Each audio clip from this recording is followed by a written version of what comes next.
밤과 낮의 기온차가 심해지는 환절기 날씨에는 기침이 잦아지는 시기인데요. 날이 쌀쌀해지고 건조해지면서 가래가 나오거나 마른 기침 증상이 주변에서도 꽤 많이 보이고 있습니다.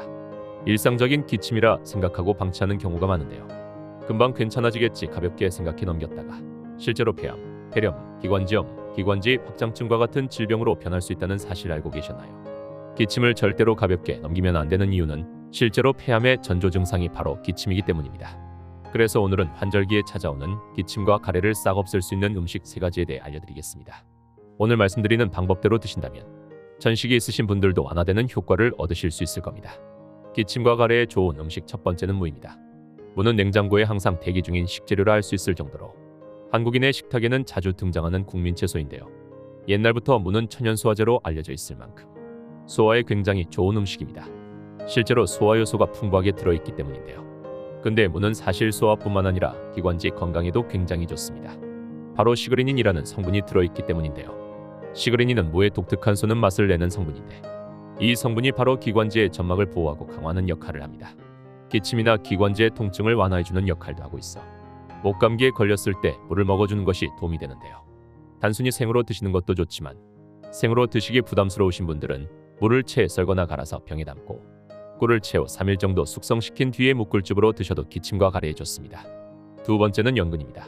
연근이 기침에 좋다는 이야기는 잘 못 들어보셨을 겁니다. 우리 몸의 목과 기관지 점막은 미끌거리는 점액질이 분비되면서 촉촉하게 젖어있는 상태가 되어야 하는데요. 목과 기관지가 말라있다면 공기 중에 섞여있는 미세한 먼지나 이물질들이 바로 기관지로 들어오게 되고 마른 기침이 자주 나게 되는 겁니다. 연근을 손질하실 때 보면 끈적끈적하게 늘어나는 점액질 성분이 있다는 걸 아실 텐데요. 그 성분이 바로 뮤신입니다. 뮤신은 우리 몸의 모든 점막을 미끄럽고 촉촉하게 만들어주기 때문에 가래나 기침을 완화시켜주는 역할을 하는 겁니다. 연근을 드실 때는 요리를 해서 드시는 것도 좋고 연근청을 만들어 드시는 것도 기침에 효과가 좋습니다. 세 번째는 배입니다.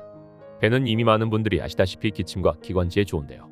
배에 들어있는 루테올린이라는 성분이 기침과 건조한 가래를 녹이는 효과가 있습니다. 배는 과일로 직접 섭취하기도 하지만 기관지를 위해서 드시는 분들은 보통 즙이나 청으로 만들어 드실 텐데요.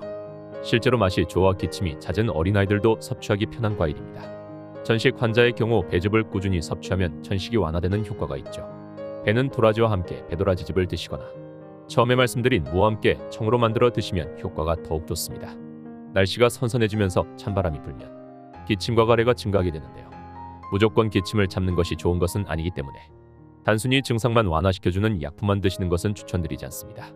직접 음식으로 섭취하거나 차로 꾸준히 복용하시면서 증상을 완화시키시는 게 가장 좋기 때문에 기침과 가래에 도움이 되는 음식 3가지를 말씀드렸습니다. 환절기 건강에 유의하시길 바라면서 가시TV였습니다.